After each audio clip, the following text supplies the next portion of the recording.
afternoon. This is a real pleasure for me today to be able to introduce one of my former students. Okay, it's quite an opportunity to bring someone back after 35 or more years. Kyeong was a student in my lab back in 1985, probably before a lot of you were born. Okay, and he's had a remarkable success since leaving what was then MSRC and today is now SoMAS. Kyeong came to us in 1985 after he had finished his bachelor's degree at Mineral and Petroleum Engineering at the Seoul National University in Korea. He spent 2 years working in my lab, okay, working on garbage and trash. That's where the action really is, you know, okay? And he looked at the leaching characteristics of that material, and clearly it was his work that was primarily responsible for us being able to place the first street made of stabilized blocks of solid waste combustor ash in Long Island Sound. Kyeong finished here in 1987, and in Korea, you have to do military service. So from here, he had to go back to Korea and fulfill his obligations to the country. He actually stayed for a while in Korea, working at the Department of Oceanography in Inha University in Korea. He was there from 1995 to actually 2003, where he rose to the rank of associate professor. But by 2003, he really started to miss good pizza and bagels. So back to the U.S. he comes. Galveston? Well, not yet, okay? He then becomes a member of the faculty at the University of Southern Alabama. Let's see, you went there in 2003, and you remained at Alabama until 2014, okay, where he left as a professor. I guess by 2014 he had his fill of grits. And then he went to where you get some good food, okay? He went over to Texas A&M University in Galveston, where he's currently a professor and the head of the Department of Marine Sciences. It's a real pleasure for me to introduce what was once a student and is now a colleague, Kyeong Park. Thank you.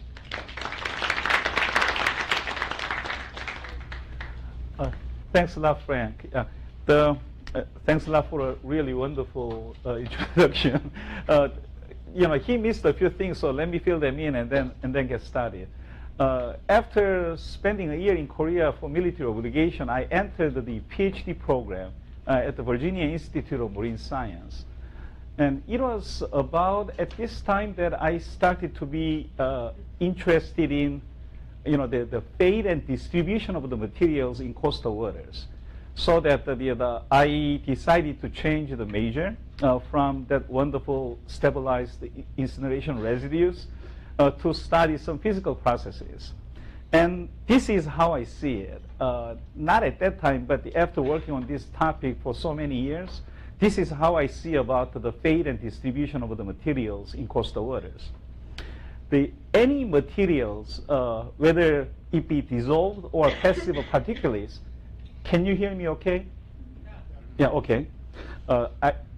Please let me know if I go too fast or if I speak too weakly. Any materials, whether it be dissolved or passive particulates, whether it is being generated inside or coming in from outside, they are moved around they are transported by water movement, which is referred to as physical transport processes. And I define the passive particulates are those very fine sediments, fine particles, too small to affect overall water movement. And as these materials are moved around, transported by water movement, their concentrations are modified by biogeochemical processes. So I began to be interested in the interaction between physical transport and biogeochemical processes as it affects the fate and distribution of the materials, those materials of interest to the human beings. The physical transport are just the mass transport by water movement. Thereby, they are applicable in the same manner to all materials, because as the water moves from here to there, it carries all the materials in it with it, without the discriminating any particles, any materials in there. And so the examples include the mass transport by tidal current and residual circulation, and the vertical mixing in the vertical direction. Whereas the biogeochemical processes are material specific, thus they are different for different materials. For instance, we need to consider those biogeochemical processes that affect nutrients and algae for eutrophication, oxygen demand for hypoxia, erosion and deposition at water-sediment interface for sediment transport, and chemical reactions for toxic materials, and the vertical movement, sinking or swimming, for larva transport. And today, I'd like to talk about the oyster larva transport modeling of the eastern oysters. And the focal point would be the interaction between the physical transport and biogeochemical processes. In this kind of a talk about the oyster larva transport, the one typically starts with the importance of oysters and oyster reefs, like the ecological and economical importance. But I'm going to skip that because I believe you know a lot about it, probably more than I do. Instead, I will be directly getting into the background of the study, talk about field data, and describe very briefly about the model and model data comparison, and show you some scenario simulations. It's going to take about 45 minutes, and I feel really guilty that I'm the only thing between you and the lunch. I heard that the lunch is very delicious pizza, but nonetheless, you spent a good amount of time and money to invite me, so I'm gonna push it through. Yeah. And please feel free to stop me at any time for any questions and comments. I don't mind it at all. Actually, I prefer it that way because that way it will not be my responsibility for how long this seminar may go. So please feel free to stop me at any time. Yeah. Okay, let's get started. The study area is the Mobile Bay, Alabama, in the northern Gulf of Mexico, an estuarine system. It has a relatively large watershed, thereby receiving huge amount of fresh water, the fourth largest river discharge in the continental United States, with a long-term mean daily discharge of 1,800 cubic meters per second. This is really large freshwater discharge. The bay is very shallow, with a mean depth of about 3 meters, thereby making wind a very important forcing mechanism. We have a seasonal wind, south wind prevailing in late spring and summer, and more stronger north wind in late fall and winter. The bay has a very narrow, deep ship channel, which plays an important role in along bay transport. The bay has a diurnal tide, not semi-diurnal. Diurnal tide with a microtidal range varying from almost 0 during the equatorial tide and to about 0.8 meters during the tropic tide. Some of you might not be familiar with the equatorial or tropic tide.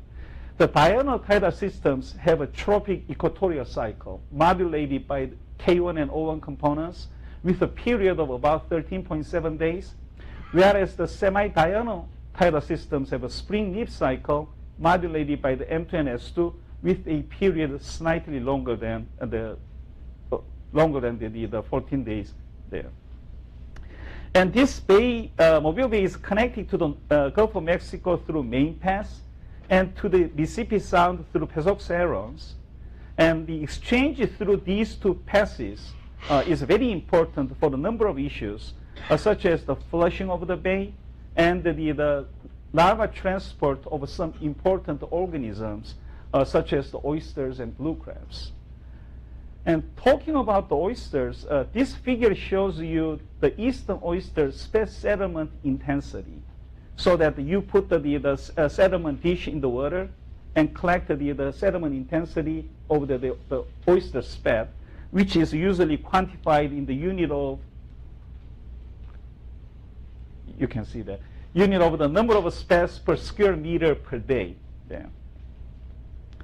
And this distribution, this was observed back in the 1967, and this shows very clearly the west-east gradient that decreases from west to the east.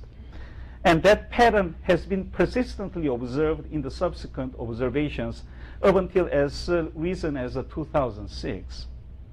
And this figure shows you the distribution of the oyster reefs, the CPR, the Cedar Point Reef, White House Reef, Point Clear Reef, and several reef systems in Bouncy Coral Bay. I'll just, since the name does not ring a bell to you, I'll just keep using the acronyms. Yeah.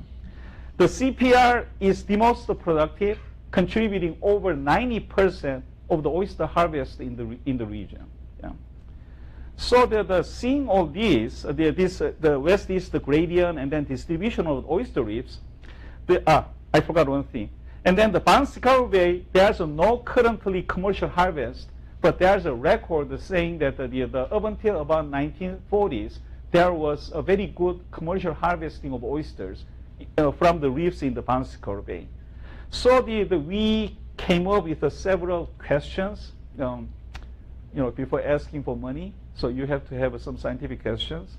So that those questions were, is the larval supply responsible for the persistent west-east gradient in sparse sediment intensity? With a very healthy adult population, SCPR is a local recruitment, an important process there. And whereas in Bouncy Coral Bay, is larval supply responsible for the poor oyster recruitment? Then what about that? Does the larvae spawned at the CPR, would they going to reach to the other side of the bay at the BSP? And then what about the retention of a locally spawned larvae in BSP? And overall, the biological vertical movement, such as the swimming and sinking, is this an important in larval transport and retention in this system? So that we wrote a proposal, more precisely proposals, and then we finally got one selected. So we carried out the study of the oyster larva transport that includes both the field observation and numerical modeling. I was in charge of the numerical modeling part, and my colleagues who were the oyster physiologists, they were in charge of the field observations. Yeah. Almost for all of my work, I worked with someone else. So I cannot stand alone. I need someone to work with who can take care of those, who can teach me about those biogeochemical processes so that I can incorporate the features into my model. Yeah. Talking about the field data, we had the 18 mooring stations throughout the lower bay and eastern Mississippi Sound. And for over every 3 weeks in 2006, using the oyster sparse sediment dishes shown on the right, we collected the oyster sparse sediment intensity, and also we collected the water samples from which we quantified the bivalve larva concentration. So this bivalve larva concentration is supposedly include both the oyster larvae and any other bivalve larva concentrations there. Yeah. And then we conducted about 26 surveys in the year 2006. Over them, the surveys from 11 to 19 showed a mass spawning events from the May till October of 2006. And in order to evaluate review the spatial and temporal variability of these sparse sediment and bivalve larva concentration, we grouped the 18 stations into 5 zones: the eastern Mississippi Sound, eastern Mississippi Sound, Cedar Point, the lower and the middle Mobile Bay, and Bouncy Coral Bay. And then we grouped the 9 surveys into 3 seasons of spring, summer, and fall. Yeah. This is the oyster sparse sediment intensity from the 9 surveys here. So from survey 11 to 19, you can see that the west-east gradient is evident, but there's one exception. Survey number 14 here, when did the maximum sparse sediment intensity occurred along the ship channel.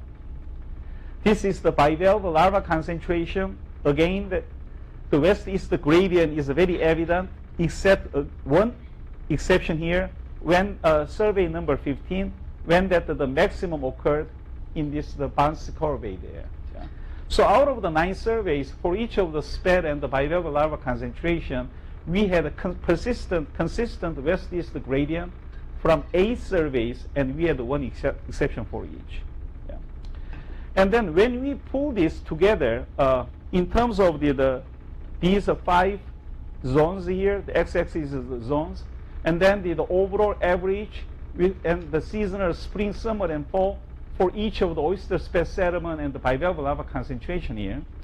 And both the oyster sped and the bivalve lava concentration, they show a clear west-east gradient in the time scale of the overall averages there. And sped sediment intensity shows a very good distinctive the seasonal the variation.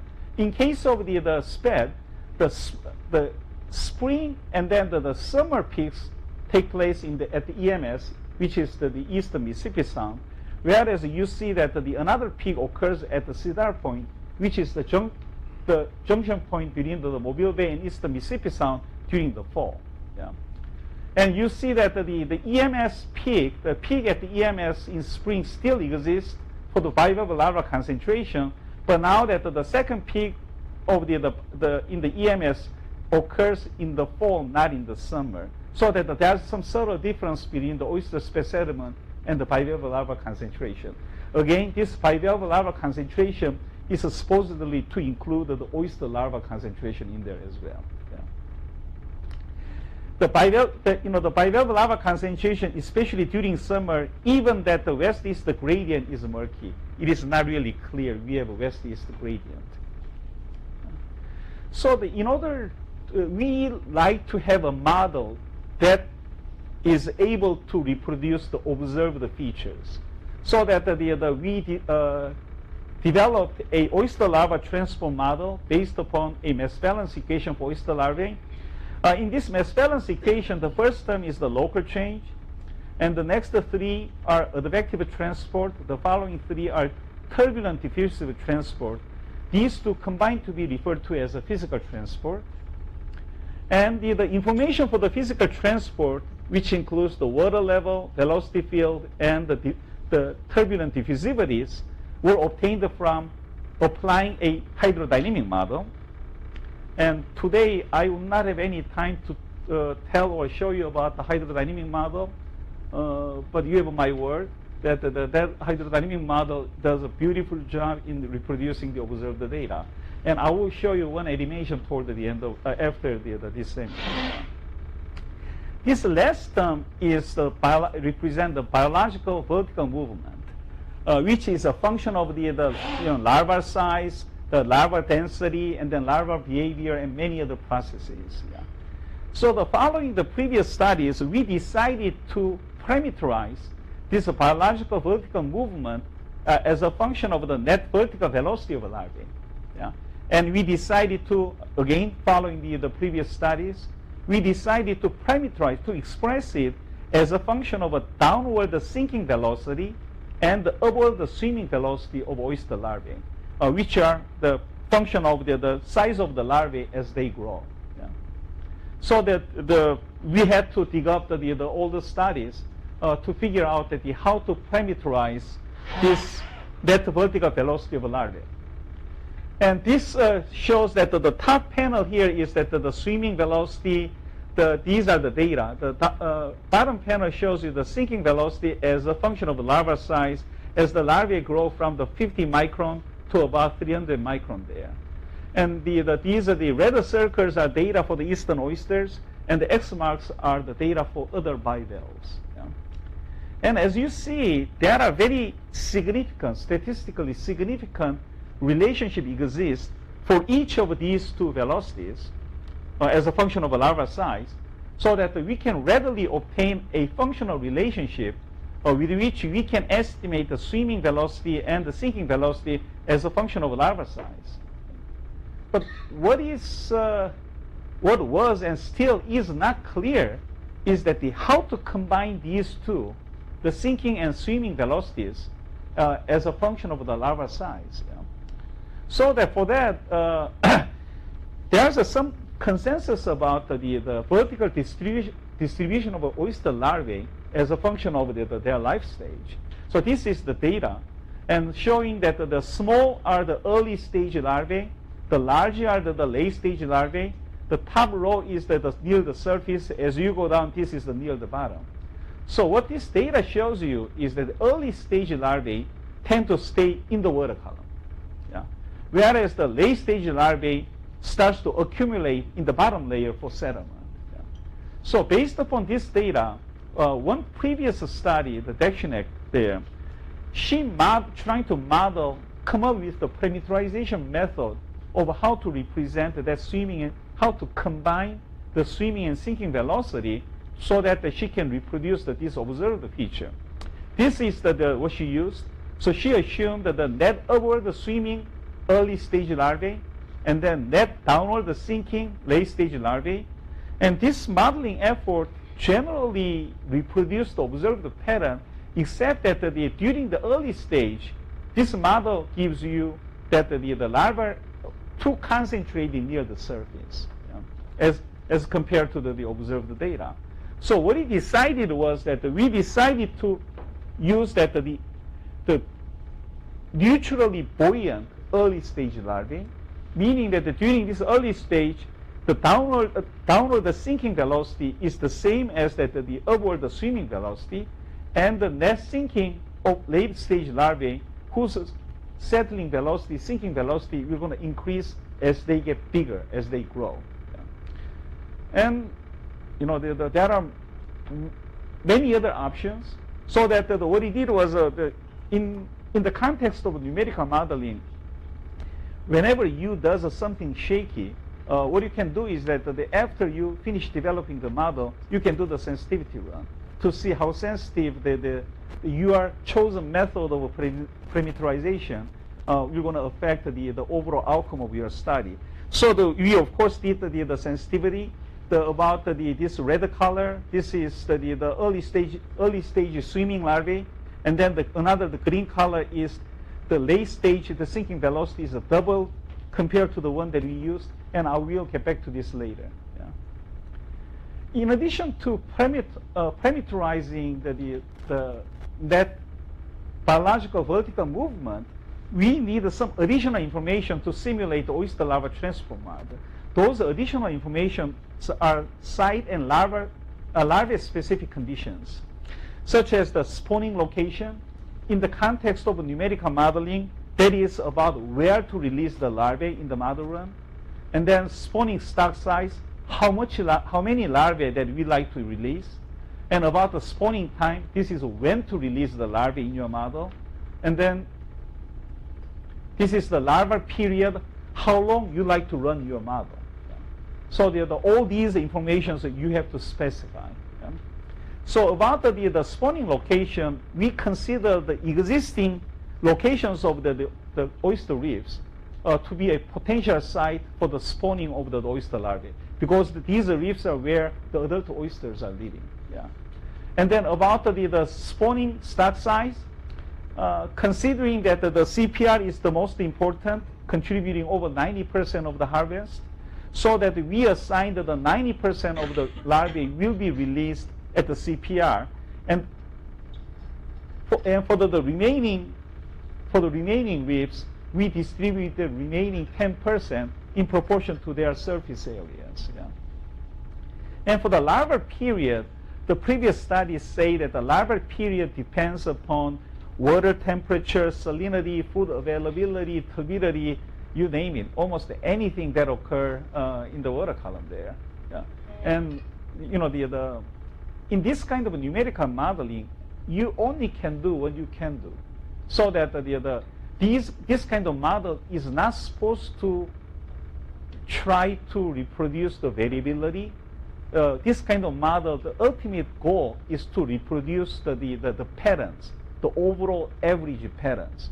So that in that regard, that we looked at one of the older studies there, the Kennedy in his book, he compiled the larval period as a function of the water temperature. Yeah. And then so we use this simple exponential function to estimate the larval period as a function of the water temperature. And these, the red circles are the temperatures in this study. So if you use this relationship there, then the estimated larval period for our case we're going to range between 10 to 18 days, well within the previously reported values. And most of them are clustered around the 10 days because the water here is pretty warm. You see that the water here this is water temperature, not the air temperature, higher than 31 degrees Celsius. Yeah. It's very cozy to be in there. Yeah. And then about the spawning time, this was very difficult. Again, that the oysters can be excited to do the spawn by a variety of the stimuli. But here, that we do not have all those information embedded in the model. So following these previous studies, we decided to estimate the spawning time as a function of the water temperature Q.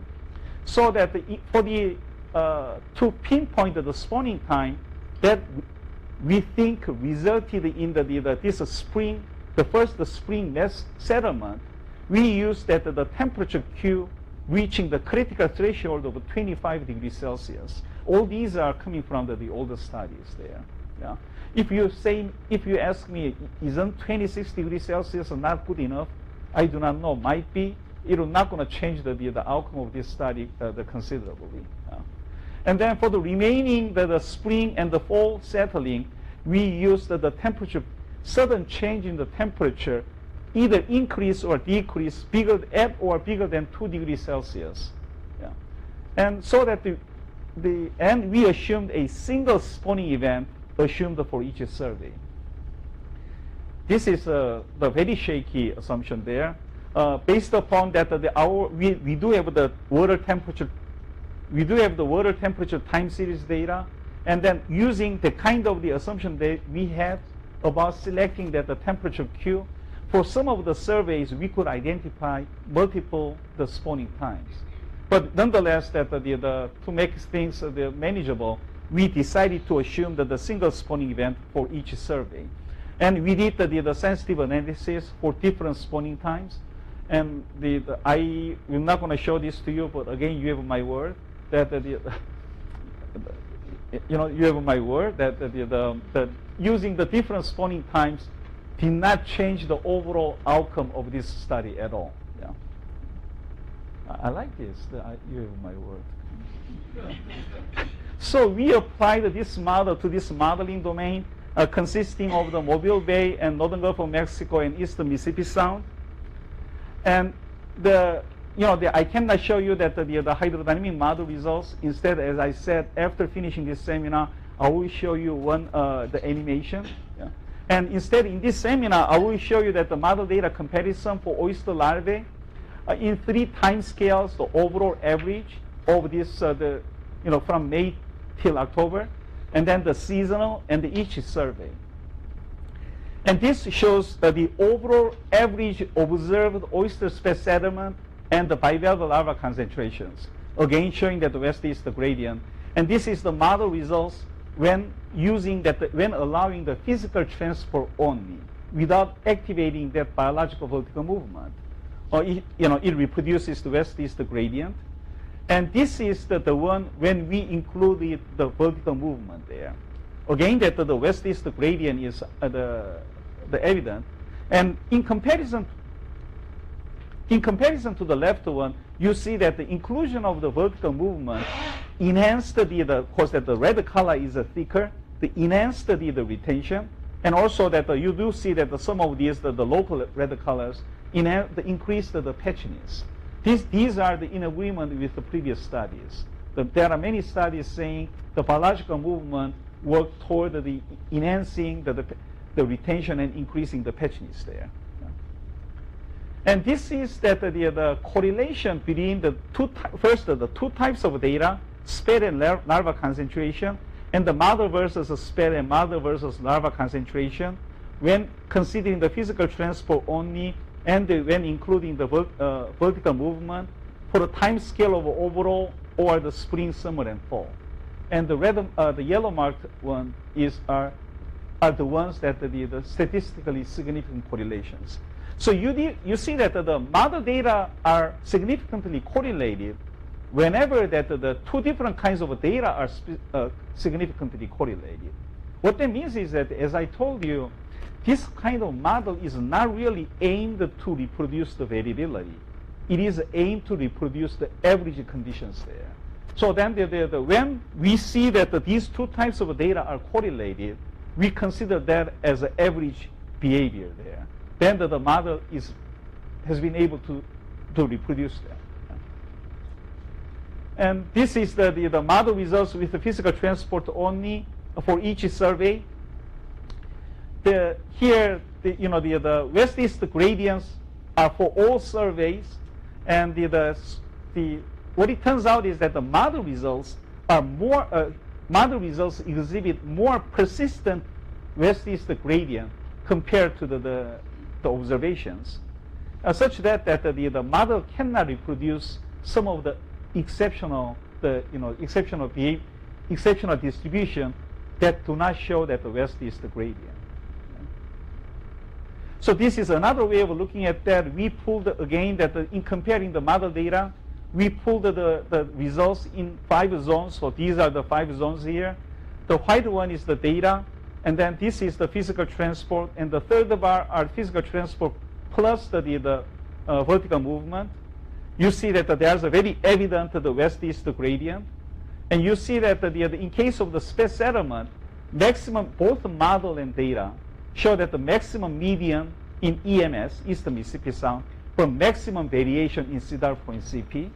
But in case of the larval, by the larval concentration, maximum median still exists in EMS, but while the observed maximum variation says it is in EMS, the model the maximum variation says it is in CP. So again, that whenever the two types of different data are not correlated, the model does not do a good job. Yeah. So this is about the sensitivity to the biological vertical movement here. So the early stage, neutrally buoyant early stage, and then they're settling there. So we tried this early stage is swimming larvae, and then the more rapidly settling the late stage. And this is again the white one is the physical transport only. The blue one is that our method that we chose to use. Red one is this one. And just for a second.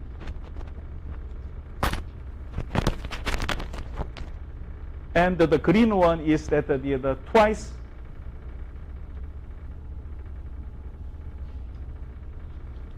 as fast settling the late stage larvae. You see that the swimming, once you introduce that the early stage swimming, it decreases the retention. Yeah? And then but increasing the settling during the late stage hardly does not cause that big a difference relative to the original parameterization method, which I will get back to later part of this seminar. Yeah. So nonetheless, that regardless of the modeling methods of the biological vertical movement, the west-east gradient persists in the model.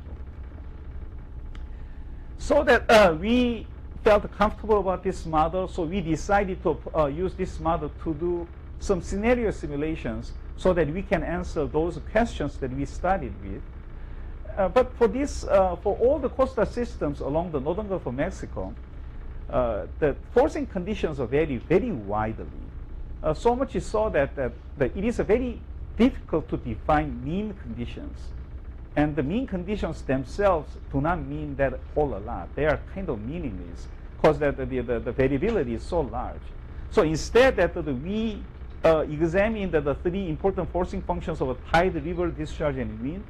And we came up with these 14 different sets of the forcing conditions to represent a wide range of the forcing conditions here. First, for the tide, we recreated tide using the K1 and O1, the 2 most important diurnal components, to generate a tide with a tropic equatorial cycle with the period of 14 days.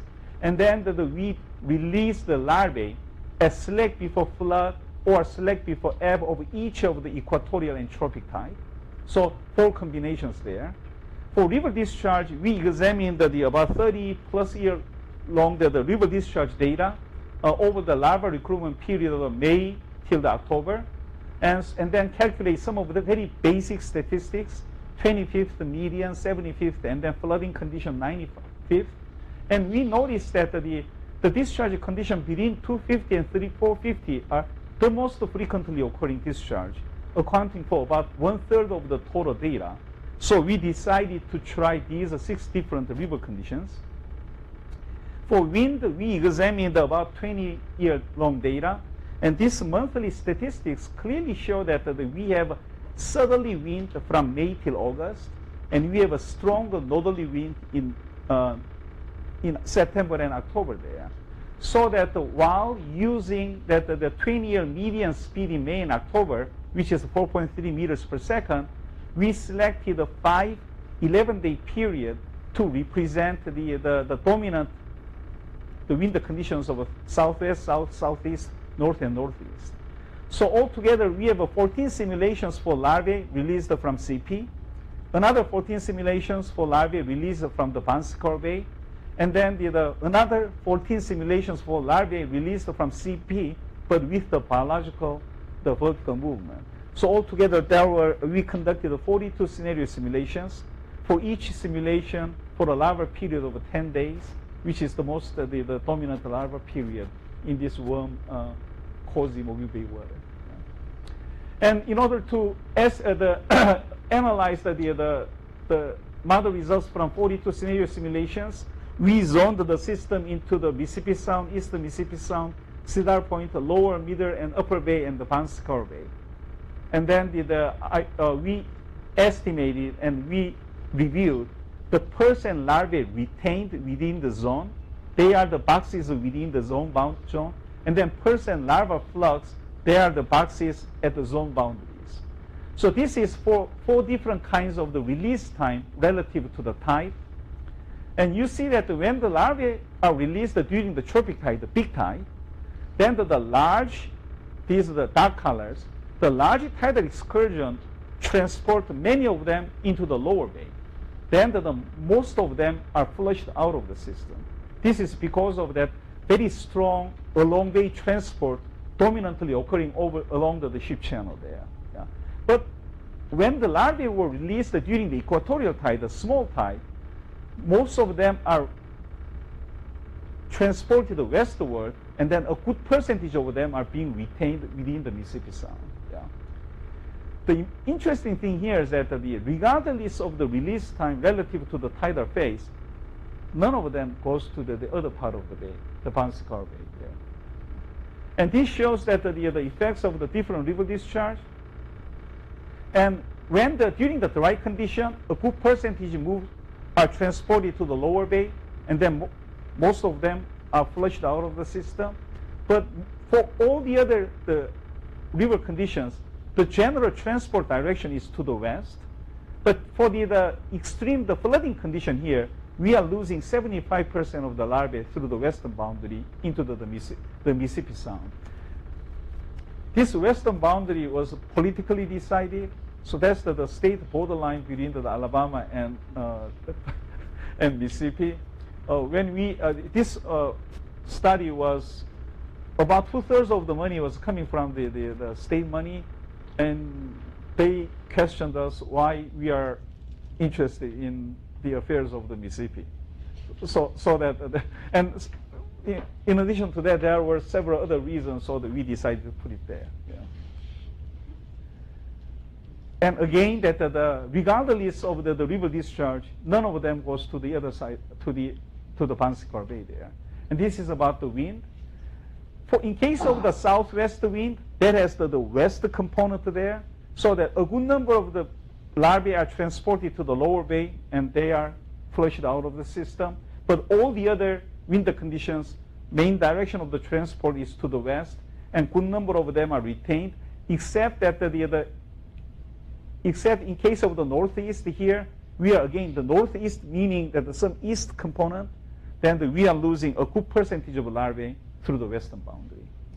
Again, virtually no larvae can reach to the other side of the bay, regardless of the wind conditions there. And let me show you, this is that when larvae are released from the Banskar Bay, this is for different river discharge, this is for the different wind conditions. As you see, the larvae are mostly retained within the spawning site. So the Barnsicle Bay really enjoys good retention of locally spawned larvae there. And virtually no larvae can go to the Cedar Point. So now we can conclude that there's no population connectivity between the Cedar Point and Barnsicle Bay, although they are only about 30 kilometers apart. Yeah. And now let me show you that the effects of the biological vertical movement when we release the larvae from the Cedar Point. We consider that those larvae that escape through the main pass, or there's another pass here, but devoid pass, or transported westward through the western boundary, we consider them to be lost. So we estimate the total larva outflux in terms of the percentage there. And this is the early stage, this is late stage. The upper panel shows you the total larva outflux during the early stage. The white is only with the physical transport. The red is physical transport with the biological vertical movement. Note that during the early stage, these two bars are the same because that we assume that the neutrally buoyant the early stage larvae, but they are different during the late stage. But there are many things that I can talk about an hour about this plot, but I'll just point out two things and move on. Yeah, it's already going to be a little painful here. So that if you see here, during the early stage, the percentage of a larval outflux varies greatly, as little as 2% to as large as 75%. Yeah. So you see that the late stage larvae, that variation is much smaller. Just applying the physical transport only, it is between the 7 to 33%. And with the inclusion of the vertical movement, it is even smaller, from about the 3 to the 20%. If you see the difference between the white and red bar here, that's the increased retention, increased decrease in the loss, thereby increase in retention owing to the vertical movement is only like about 2 to 13%. Yeah. So what this means is that this late stage settling, we're going to help you to be retained inside the system. But you need to remain within the system during the early stage in order to take advantage of the nest settling during the late stage. During the early stage, the larvae are distributed throughout the water column, thereby very vulnerable to the flushing out by the physical transport. So in this system, it is such that the physical transport, the role of the effect of the physical transport during the early stage is the most important mechanism for larvae to be able to stay inside of the system. Yeah. So let me summarize. It's not over yet. I have to go at least about 5 or 7 more minutes. Yeah. We developed a larva transport model of eastern oysters for the tidal mobile-based system, including the physical transport, the biological vertical movement, and site and larvae-specific conditions. And we think that the model does a pretty good job in reproducing the data. And then we now are ready to answer those questions. Is larva supply responsible for the west-east gradient in space sediment? Yes, it is. And then the local recruitment at the CPR is the dominant process that gives the really nice local retention. And the larva supply indeed is responsible for the poor oyster recruitment in the BSB, but there's no larvae reaching the BSB from the CPR. And if there's going to be any larvae spawned inside the BSB, it will be well retained locally. And the biological vertical movement is not as important as the physical transport in the system. So based upon this model results, we proposed the spatially explicit management strategies for the oyster restoration. There's a huge program called the Alabama Oyster Reef Restoration Program. So for Cedar Point, where we do not see any problem in larva supply, so that we may like to consider to provide some hard substrates for settling. Also, there is a good reason to believe that post-settlement mortality is very high there. Whenever the high salinity water comes in, so comes their predators, the snails. so that we did see all those empty shells there, so that we need to do something about relieving the post-sediment predation. But in case of the Banskar Bay, the people around here, some of them are ridiculously rich. They have been rich for generations. And many of them, their family business is the seafood industry. So that they are very curious about why they cannot do the oyster harvesting anymore in Banskar Bay. So that I told you that a little over 50% of the money was from the state. The remaining about 1/3 was coming from the private sector. So that's why we have to focus on this BSB. And it looks like that as long as the larvae are spawned there, there's going to be no problem in larval retention. So something like that, provide the seed oysters like the spawning sanctuary kind of thing. But we need to improve the water quality there in terms of dissolved oxygen and turbidity. And we have a good reason to believe what used to be a really good harvest area, not anymore, is mostly coming from the deterioration of the water quality in terms of the oxygen and turbidity. This area was so heavily developed over the past 30, 40 years. Now that the amount of the sediments and pollutants coming in through this Weeks Bay is amazing. Yeah. So those are the spatially explicit management strategies. And I left this area about 3.5 years ago. Now I know that they are actually doing this. They are spending the millions of dollars to put some of the artificial oyster reefs, largely based upon the outcome of this study. So I thought that it's a very good time for me to leave that area. Okay. Let me show you of course, I was kidding. Yeah.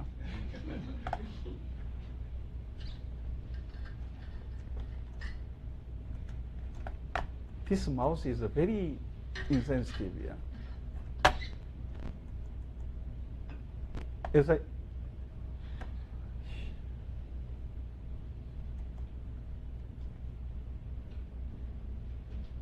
Does this mean that I cannot play this?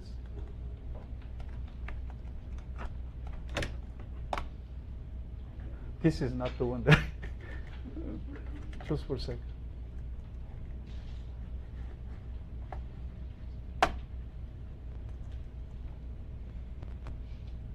What are they doing?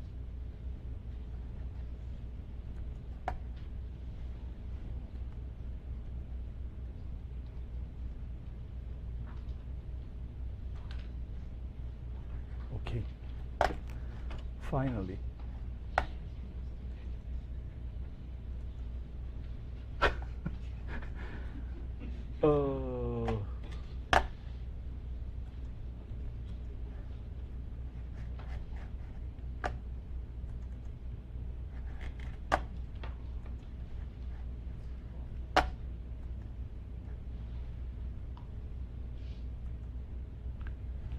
Someone must be very patient with this mouse.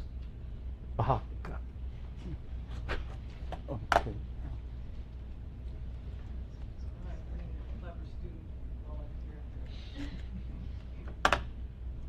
So while I'm trying to open this DON file, anyway, for me to stop this? Okay, about time, yeah. Can I move it back? Okay, yeah, so give me some time, I can figure it out, yeah. So this was now already about 7 years ago, 8 years ago. This is the Dolphin Island here. Dolphin Island here, and there's a bridge here. This is the mainland, Mobile Bay, Eastern Mississippi Sound. At that time, there was one crazy guy who dumped the 4 children into the garbage bag and threw them away over the bridge. Yeah. And then I do not know why, how, but about 1 or 2 days later, the authorities learned about it. So that they did a very extensive search over that area. We were told that they need to see some bodies in order to make case. Just based relying on someone told me so didn't fly. So that they were trying to find it all over the place for several days and without success.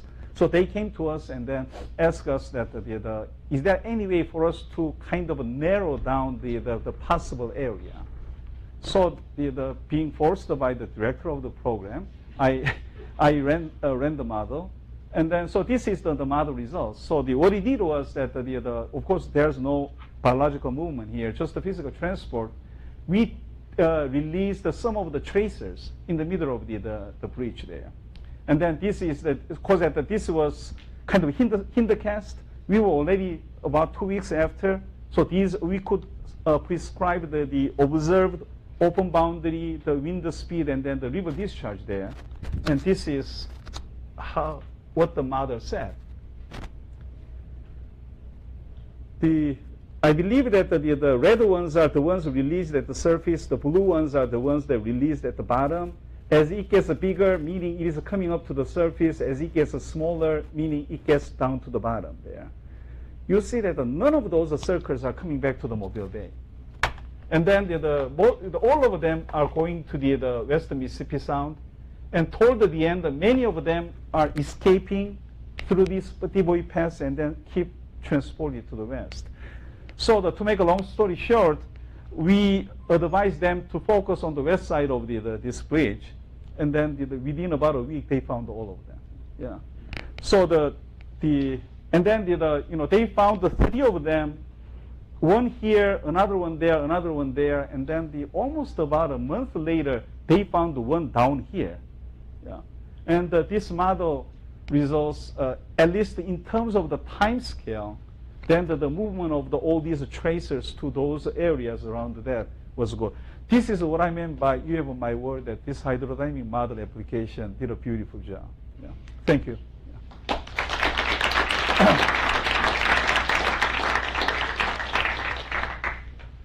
Any questions? Yes. Thank you for the talk. Have you considered the ability of extreme environmental events, in this case I'm thinking hurricanes during this spawning season, to influence your model results? Not as a part of this study, but we did think about that. Especially here, I told you that the Cedar Point is the place where we have the most of the oyster reefs. And we have some past data saying that once a major the weather event passed by, many of the oysters, they got smothered by the sediments. And then there were some occasions that at some time, if those sediments stay there too long, then those the oysters eventually died out. Or even the harvested oysters are not really commercially good size there. But we never carried it out. We were asked to provide some the suggestions as a part of the oyster reef restoration program, not as a part of how to maintain the existing ones. Yeah. But now that I'm at the Galveston Bay, the Galveston Bay is another very interesting bay for oyster industry. And over there, the problem of the oysters being smothered by the sediments during the extreme event is even more so. So that I am preparing, along with two of the colleagues, I'm working on some proposals to get some money to study about exactly what you just mentioned. Yeah. Yes? In tidally dominated habitats, we see a lot of animals settle at slack water. Yes. That is, they just, you don't see them settling with any measurable current. I'm wondering if the wind mixing, the vertical wind mixing, is having kind of the same effect here, that settlement onto plates is really a function of sort of instantaneous wind mixing, rather than sort of longer term averages. That's a very good point. We never looked at the results from that angle. Yeah. Tidally dominant systems, the larvae, not just oysters, the larvae in general, they go down and then come up to take advantage of either the flooding or the ebbing into the direction that they like to go. We never looked at our results from that angle. Yeah.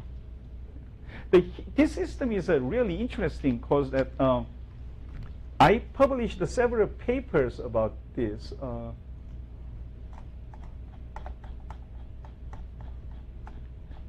As I said, this system has a microtide, so that during some tidal, during the equatorial small tide, tidal range is virtually zero. Yeah. So and then during the big tide, as large as is only like 0.8 meters. But if you collect the data from around this part, you can see clear tidal signal here, very clear tidal signal. If you go up there, sometimes you do really weak tidal signal, but many times that you do not even see a tidal signal. So water level still goes up and down, but the salinity or the temperature do not show any tidal signal at all. Yeah. So that's why that the people have not been paying that much attention to the effects of the tide. Yeah. So I will let my colleagues over there know about that. Yeah. Yes. Well, thank you for a very interesting talk. What happens if the wind changes during the transport period before settlement? I mean, time from spawning to settlement is, what did you say, 10 days? The winds can vary quite a bit.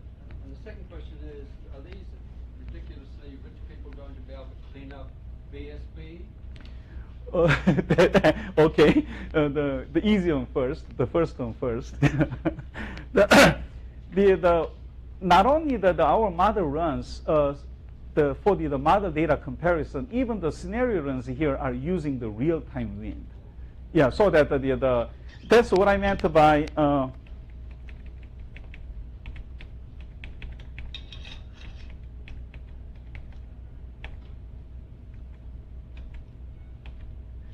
we selected these real days from May 19 to 30th in 2006, and we analyzed the wind, and then we selected a certain 11-day period that we think is representative to the southwest wind. What I mean by the representative, I think that the more than 50 or 55, I cannot remember the number exactly, as long as you have the wind over this time period, if you have a wind coming from the southwest over a certain number of days that we use, we consider that as that 11-day period is a representative of southwest, and the same thing here. So that because of that, although I didn't mention it, talk about it at all, in case of a southwest wind, in addition to this 11-day period, we tried a few more other 11-day period, which show the similar or a little less the dominance of the southwest wind. The results were exactly the same. Yeah, that in this kind of model run, when you see that the 80% transported versus 83%, we consider them to be the same. Yeah. So from that precision, it really didn't matter. About the difficult question of the rich people, that I do not know. The only thing that we suggested was that here in the Mobile Bay, we do have hypoxia during the summer, but that hypoxia many times occurs within the bottom half a meter. Yeah. So it seldom goes above the bottom half a meter. So one of the things that we suggested was that spend a bit more money when building the oyster reefs so that you can have some vertical relief. At least that you put the oyster reef such a way that the oyster will be located about half a meter above the bottom, so that they don't have to hold the breathing for too long a time. And I heard that they are doing it. I heard that they are spending more. So I suppose that they thought that would be cheaper than really cleaning up. Yeah. So I heard that many of the artificial oyster reefs that they are building or they built in the Bonscar Bay has some degree of the vertical relief. Yeah. This area, that watershed on the eastern side of the Mobile Bay is called God, I even forget the name of that county. Which is good, so that I can have more space for new things in my brain. That county is known to be one of the top 10, the fastest growing county in the United States over the past 30 years. Yeah. So that if you compare those, the GIS files showing you that the land coverage, it looks really weird. I mean, total change, complete change over the past about 30 years. It would be very difficult to turn it around. Yeah. But it's not my problem anymore. I'm not there. I think we've run out of time. Okay. Thank you, Kyeong, for coming back to Stony Brook. Thank you very much. Yeah. Thank you very much.